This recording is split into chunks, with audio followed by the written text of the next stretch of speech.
Yeah. So namaskar everybody and welcome to our Geeta Satsang for today. So let us start with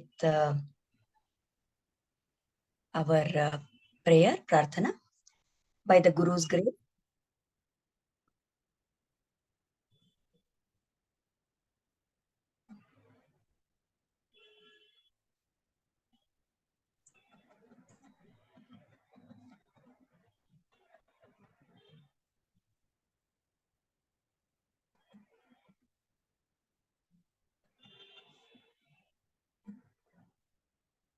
Zarnaji, you can just pause the recording for a second. So, namaskar everybody and welcome to the Geeta Satsang. Let us start with the prarthana. By the Guru's grace and the will of Sri Krishna, we have all assembled for this Geeta Satsang. May we have their guidance to be able to learn and adopt the things which will help us to grow spiritually. Let us chant the shlokas. Vasudeva Sutam Devam Kamsachanuramardanam Devaki Paramanandam Krishnam Vande Jagadgurum Krishnaya Vasudevaya Haraye Paramatmane Pranatah Kleshanashaya Govindaya Namo Namaha Namostu te Vyasa Vishala Buddhe Pullaravindaayatapatra netra Yena tvaya Bharata Taila Purnaha Prajvalito Jnanamaya Pradipaha Ramanujadaya Patram Jnana Vairagya Bhushanam Srimad Venkatanatharyam Vande Vedanta Deshikam Yo Nityamachyutapadambuja Yugma Rugma Vyamohatastaditarani Trinaya Mene Asmadguror Bhagavatosya Dayaika Sindhoho Ramanujasya Charanau Sharanam Prapadye. So with prayers at the lotus feet of the Acharyas, let us take up our shloka for today. So we are in the 28th shloka. Avyaktadini bhutani vyaktamadhyani bharata avyaktanidhananyeva tatra ka paridevana. So Krishna is continuing to instruct Arjuna. And as we saw in the last two shlokas, shloka number 26 and 27, and today's shloka. So here Krishna is, for the sake of the argument, accepting and talking from the angle that Arjuna is proposing. That the Atma and the body, let us assume that they are one and the same. Until these three shlokas, Krishna had been talking from the point of view of how the Atma and the Sharira are totally different from each other. Now in the last two shlokas and in today's shloka, that viewpoint, he says, let us assume that the body and Atma are the same. So with that viewpoint also, why is it that Arjuna should not lament? Why Arjuna should not feel sad? So in this shloka, what he's trying to say is that you are seeing what is there now, this body, and the Atma in this body is there. So at this point of time, this being is manifest. It is visible to our eyes. It is there in front of us. So before birth, whatever creature is there, whatever being is there, it was unmanifest. It was not visible. It was not existing.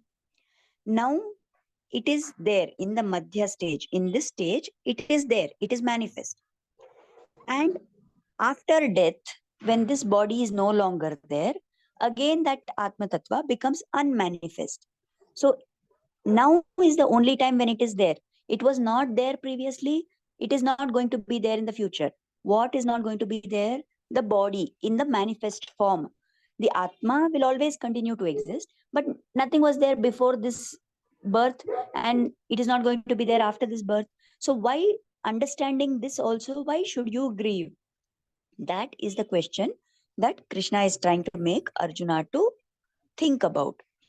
So we don't know what is the condition of the soul before the birth. Now we know that the body is made up of 5 elements, but that was avyakta. It was unmanifest in the past. And in the future also it is avyakta. It is not going to be manifested.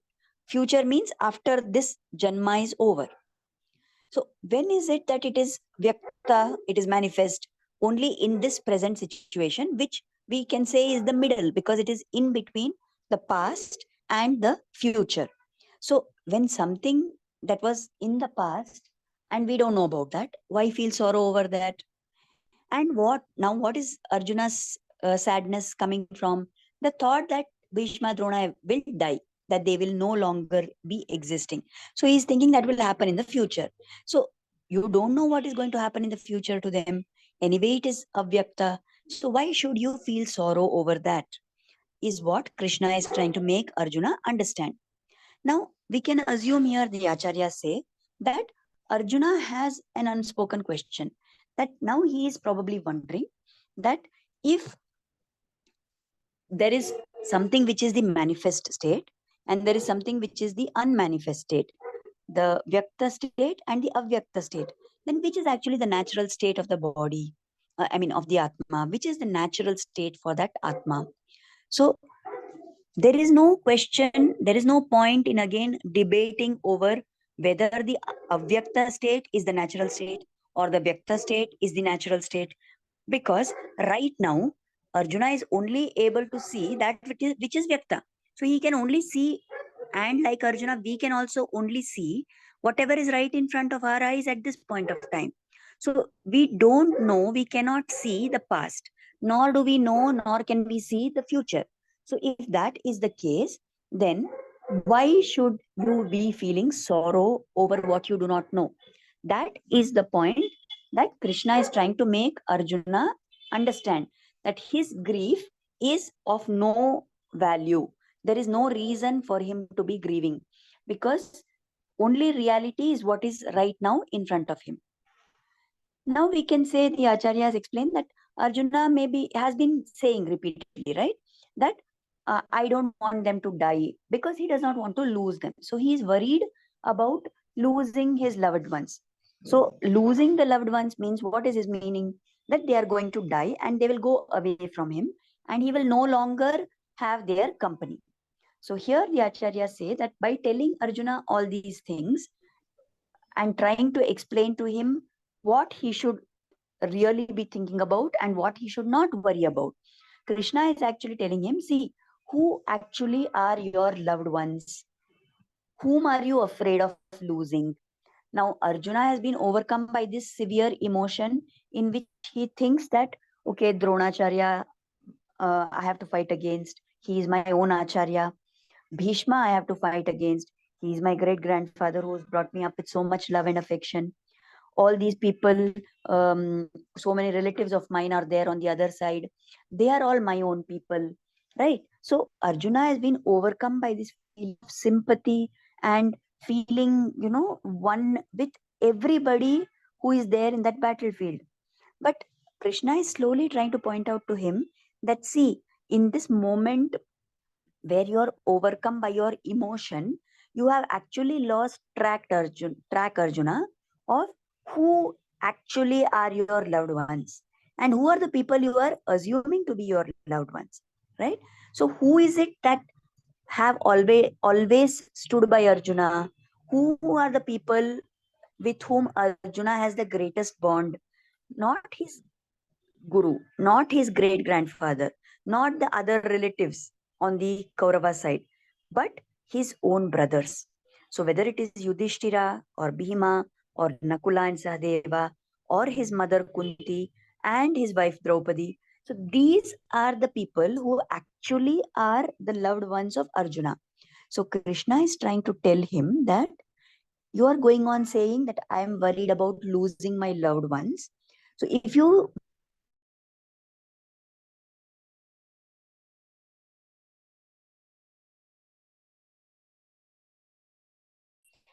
do that, then in reality, you are going to be losing the people who are actually your loved ones. Because if you don't fight, the Kaurava side is anyway ready to fight. they are going to fight, and in that war which comes without you participating in it, there is every chance that your own brothers, your mother, your wife, all these people will be wiped out totally. So that is the loss that Arjuna should actually be scared of. And to prevent that loss from occurring, he has to definitely fight. So by trying to explain to Arjuna all these things, Krishna is trying to awaken him. Many times what happens is that in moments of deep emotion, sometimes we get carried away with the emotion and we lose track of what is actually important to us and what is not so important to us. So by explaining time and again to Arjuna, Krishna is trying to convince him that he should focus on what actually is important. So what is the important thing here? That it is a dharma yuddha, that Arjuna is fighting on the side of dharma, and because he is fighting on the side of dharma, then he must fight with all his ability without giving in to the sorrow and lamentation that, oh, my loved ones are going to be killed in this battle. Because if he is calling certain people as loved ones, there are some people who are even more closer to him, and they will be affected if Arjuna does not fight in the war. So, in this shloka, these are some of the points that we can learn from them.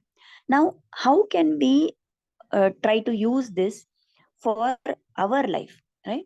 So, many times, like Arjuna, we get also carried away in certain emotions. And sometimes, in trying to keep certain people happy, we lose track of the damage that we are doing to the ones who are really our loved ones. So we need to watch at every point of time in our life that am I falling into this trap, right? Many times people, they have friends or they have some people to whom they get close. And then if there is a question of devoting time to these new friends and devoting time to your own family, your own parents or your children, then if there is a conflict, we need to use this, kind of a system to remind ourselves that actually who is the one who is most important for me. That is at the psychological level, because the really important people are the ones who are closest to us, who live with us, and who depend on us and on whom we depend. Now that is at the psychological level, that you try to see if you are getting lost somewhere in some emotion which is pulling you away from your really loved ones, then you must think in those terms. Second thing is, from this whole discussion about what was in the past being not known to us, and what will be in the future is also not known to us. It's only what is happening right in front of our eyes at this point of time that we know. So it is another way of telling us that actually there is so much over which we have no control. We think we are in control of the present moment, but even that, we know that we are not actually in control. We should realize that. And all our stress in our life arises because we think we have things in control and we want them to go a particular way, and we have made a plan of how things must occur. And when things don't go as per that plan, when then something goes beyond my control and I don't like that, then I feel stress. So whatever is in our control is actually very little. There's almost nothing in our control, because we are not swatantra. Only the Supreme Lord is swatantra. He is independent and he can take a decision of what has to be done, and things will occur as per his sankalpa. For all of us, in most cases, we are not swatantra like that. We are paratantra. We are dependent. And on whom are we dependent? We are actually dependent on the Lord. But we don't realize this. And because we don't realize that things are not in our control, we keep trying to have everything in place and keep trying to plan everything to perfection. And we get upset when things don't go as per our plan. Now, I'm not trying to say that we should not plan, or we should just, simply sit and say, okay, let everything happen as it has to happen. Not that way. With By using our buddhi, by using our intellect in the best possible way, we will try to get things done as they should be. with all good intention, we will plan and we will try to do things in the right way, in a way which is prescribed by the Shastra, in a way that is pleasing to God. But then, invariably, when things go beyond our control, when they are no longer in our hands to take care of, and I have no uh, decision making over what is happening, then gracefully we should give in and accept that, okay, whatever is happening is by the will of God, right? So, by the will of God, everything is happening. That kind of an acceptance should come to us. And then, thirdly, we can remember these and use these shlokas to contemplate and to think about what is the real nature of this I. All the time we are going on I this, I that, and we have so many ideas about our identity, right? But what exactly is this I that I'm talking about? Normally, when we speak of I, we speak of ourselves in terms of this body only, because that is the identity we know. But as we read the Bhagavad Gita and as we listen to Krishna explaining all these shlokas to Arjuna, we must keep understanding that what actually is this I is, it is the Atma. I is the Atma, and this body is just one temporary state that has come in this life. I don't know what this Atma was before this life. I don't know what is going to happen to this Atma after my life. I mean, theoretically, I may know to some extent that, okay, I would have had some past Janma, this Atma is going to have some future Janma. I may know that, but the specifics I don't know. But we need to keep reminding ourselves time and again. When I say I mean Atma. I am the Atma, and I am not this Deha. As we keep trying to remember this and remind ourselves of this all the time, then our identification with the body will go on reducing gradually. Then we will find that we are not getting disturbed by things that happen to this body. Then we will find that we are not getting upset when things go away from the way we want them to go. And that time we will be able to live a life which is steeped in the understanding that I means this Atma. This Atma has nothing to do with whatever is happening in this sthula life around me. And we will not get affected by those events in our life. I think you remember that once in some previous satsang long ago, we had talked about the story of this Jada Bharata. I will just do a quick recap because the story, of course, we can always go back and read up or something, but certain points in that story are very relevant to this whole discussion about the Atma. So in that story, we saw how there was a king called Bharata, and that king was, very great and this thing, but he was also very spiritually evolved. So at one point of time, he decided that he didn't want to have anything to do with this samsara. He gave up all this and he went to the forest and started doing tapas there. Now one day when he was doing tapas, he saw one female deer pregnant and about to give birth, and suddenly a tiger came chasing it. So it jumped over across the river, and in the process of jumping across the river, that deer gave birth to a baby deer, and that baby deer fell into the river. Now this sage, this Bharata who had become the sage, he went and he took that deer and he started nourishing it, nurturing it, and it was growing. Now, over time, gradually his attachment to that deer grew so strongly. And at the moment of death, he was thinking and worrying about that deer. So he had lost his contemplation of God, and instead his mind was focused on the deer. So because he died thinking about the deer, in the next Janma, he was born as a deer. But because he had so much tapobala, he could remember that in the past life he had been the deer.